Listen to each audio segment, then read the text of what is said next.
আসসালামু আলাইকুম। আজকের আমরা এই ক্লাসে দুইয়ের পরিপূরকের মাধ্যমে যে কোনো যোগ দেখব।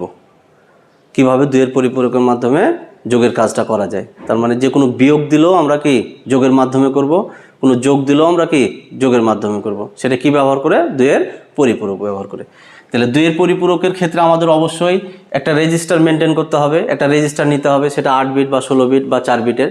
সেটা অঙ্কের উপরে ডিপেন্ড করবে আপনার কোনটা আপনাকে ব্যবহার করতে হবে।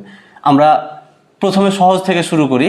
1 নম্বরে হয়তো আপনাকে বলল যে 13 থেকে 9 বিয়োগ করো। 13 থেকে 9 বিয়োগ করো। তাহলে আমরা সাধারণত লিখি কি 13 মাইনাস কত 9। তাহলে দেখেন আমার 9টা কি হয়ে গেছে? ঋণাত্মক হয়ে গেছে। তাহলে আগের ক্লাসে আমরা দেখলাম যে কিভাবে ঋণাত্মক করতে হয়। তাহলে আগের ক্লাসটা একটু দেখে নেবেন, না হলে এখানে একটু সমস্যা হবে। তাহলে ঋণাত্মক করা মানে কি? দুইয়ের পরিপূরক নির্ণয় করা। তাহলে এক্ষেত্রে আমরা ফার্স্ট যে কাজটা করব যে আমরা কয় বিট নিয়ে কাজ করব। যেহেতু দেখেন 9-এরও 4 বিট লাগবে, 13-এরও কি 4 বিট লাগবে, তাহলে আমাকে 8 বিট মিনিমাম ধরতে হবে। তাহলে প্রথমে অঙ্কটার ক্ষেত্রে আমরা বলে নিব 8 বিট রেজিস্টারের ক্ষেত্রে।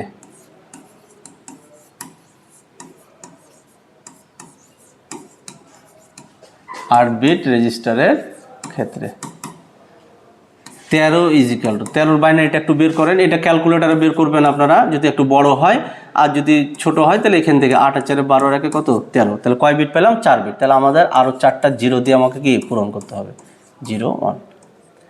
এবার হচ্ছে 9, 9 বিগত 8 আর একে কত 9, তাহলে 1। তাহলে 4টা 0 1 0 0 কি 1। এখন আমাকে যদি যোগ করতে হয় তাহলে অবশ্যই এটাকে কী করতে হবে? নেগেটিভ বানাতে হবে। তাহলে এটাকে নেগেটিভ বানাবো কীভাবে? আমরা লিখব যে 9 এর নেগেটিভ করা মানে কি? 2-এর পরিপূরক করা। তাহলে 9 এর 2-এর পরিপূরক, 9 2-এর পরিপূরক। তাহলে 9-এর বাইনারিটা লিখে ফেলেন 1 2 3 4 1 0 0 1। এটা হলো 9-এর পরিপূরক, না সরি 9-এর বাইনারি। তাহলে এটাকে প্রথমে 2-এর পরিপূরক করতে গেলে আগে কি করতে হবে? 1-এর পরিপূরক। 1-এর পরিপূরক কি? জাস্ট খালি উল্টিয়ে নাও। তাহলে এখানে হবে 0, এখানে 1, এখানে 1, এখানে 0, এখানে 1, এখানে 1, এখানে 1, এখানে 1। যোগ করব কত? 1। তাহলে এখানে হবে 1, হাতে কিছু নাই, বাকিগুলো কি চলে আসবে 1 1 1 1। তাহলে এটা আমরা পাবো কত? -9। আমরা গতদিন প্রমাণ করে দেখেছি যে এইটাকে আর এটাকে যোগ করলে আউটপুট আসবে কত? 0। যেহেতু পজিটিভ আর নেগেটিভ যোগ করলে একই জিনিসের আউটপুট আসবে, ফলাফল আসবে 0। তাহলে আমার -9 এটা পেলাম। এবার আমার কাজ হলো 13-র সাথে এই -9কে কী করা? যোগ করা। তাহলে আমরা একটু এটুকু মুছে ফেলি। তাহলে পরবর্তীতে আমরা লিখব অতএব 13 ইজিক্যাল টু এত এবং -9 ইজিক্যাল টু এটা লিখব 4টা 1, তারপরে 0, 3টা কি 1। তাহলে এই দিকে আমরা করব কি? যোগ। তাহলে এভাবে প্রশ্ন আসতে পারে যোগের কাজ বিয়োগের কাজ যোগের মাধ্যমে সম্ভব, ব্যাখ্যা করো। তার মানে 2-এর পরিপূরককে ব্যাখ্যা করতে হবে। যদি বলে 13 আর -9 যোগ করো, এর থেকে না বলে বললো কি 13 আর -9 কি করো? বিয়োগ। না বলে বললো কি যোগ করো। তার মানে আমাকে কি 2-এর পরিপূরক নিয়েই কাজ করতে হবে। তাহলে যোগ করব 1 আর 1 কত 2। তাহলে নিয়ম হলো বেজের সমান বা বেশি হলে আমাকে বেজ বাদ দিতে হবে। তাহলে এখানে 2 পেয়েছি, 2 থেকে 2 বাদ দিলে কত হয়? 0। তাহলে 1 1 2, 2 থেকে 2 বাদ দিলে 0। হাত থাকে কত? 1। এই যে একবার বাদ দিয়েছি, হাত থাকছে 1। তাহলে 1 আর 1 2 মানে আবারও 0, হাত থাকছে 1। 3 3 মানে 2 বাদ 1, হাত থাকছে কত? 1। তাহলে এখানে হবে কত? 0। 1 আর 1 2, আবার 1 1 0, আবার 1 1 0, আবার 1 1 0, আবার 1 1 0, হাত থাকছে কত? 1। তাহলে এটা দেখেন 8 বিটের বাইরে। তাহলে এটাকে আমরা বলে দিব, এটা ঘেরে দিয়ে ক্যারি বিট। তাহলে এইটুকু হচ্ছে আমাদের কি উত্তর। তাহলে এখন যদি আমরা দশমিক বলি তাহলে এইগুলো এই 8 নম্বর বিটে 0, তার মানে সংখ্যাটা পজিটিভ। তার মানে 13 থেকে 9 যদি বাদ দিই তাহলে আমার পজিটিভ উত্তর পাবো। তাহলে কত? 4। এখন দেখবো যে এই 7 বিট মিলে আমার 4 হচ্ছে কিনা। তাহলে 1 2 4, এদিকে তো আর কোনো 1 নাই, তাহলে এদিকে আর সিরিজ লেখারও কি দরকার নাই। তাহলে দেখেন শুধুমাত্র আছে কার নিচে? 4-এর। তাহলে শুধু উত্তর হবে কত? 4। তার মানে আমার এটা হচ্ছে কি বাইনারি।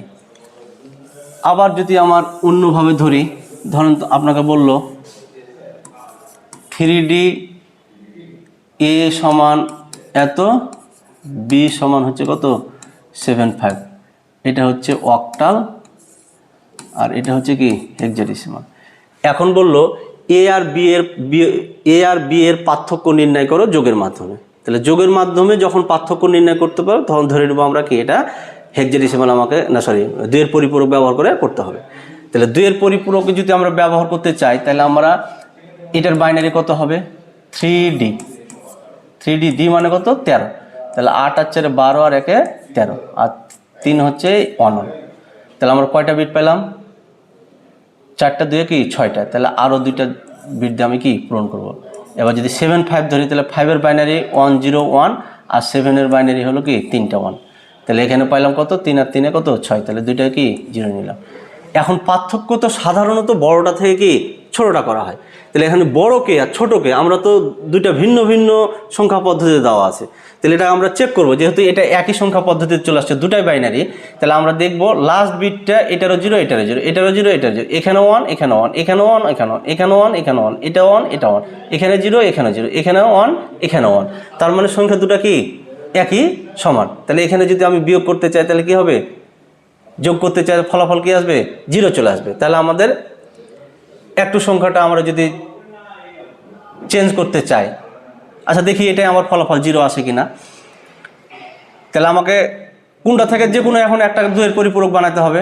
আপনি 3D কেও বানাতে পারেন আবার 7 5 কি বানাতে পারেন। যদি 7 5-কে বানাতে চাই তাহলে এখানে হবে কত 0 0 1 1 2 3 4টে 0 1 1, যোগ করব কত 1, তাহলে 1 1 1 2 3 4 1 1, এগুলো হচ্ছে কত 0, তাহলে এটা হবে কত -75 অক্টাল। তাহলে আমরা এটার সাথে এটাকে কি করব যোগ করব, তাহলে দেখেন 0 0 1 2 3 4 0 1, এখন এটাকে যোগ করেন, দেখেন 1 1 কত 0, 1 1 2 2 থেকে 2 বাদ দিলে কত 0, হাত থাকছে 1, হাতের 1 1 2 2 মানে 0, হাতের 1 0 হাতের 1 0 হাতের 1 0 হাতের 1 0 আবার 1 1 0 আবার 1 1 0, হাত থাকছে কত 1।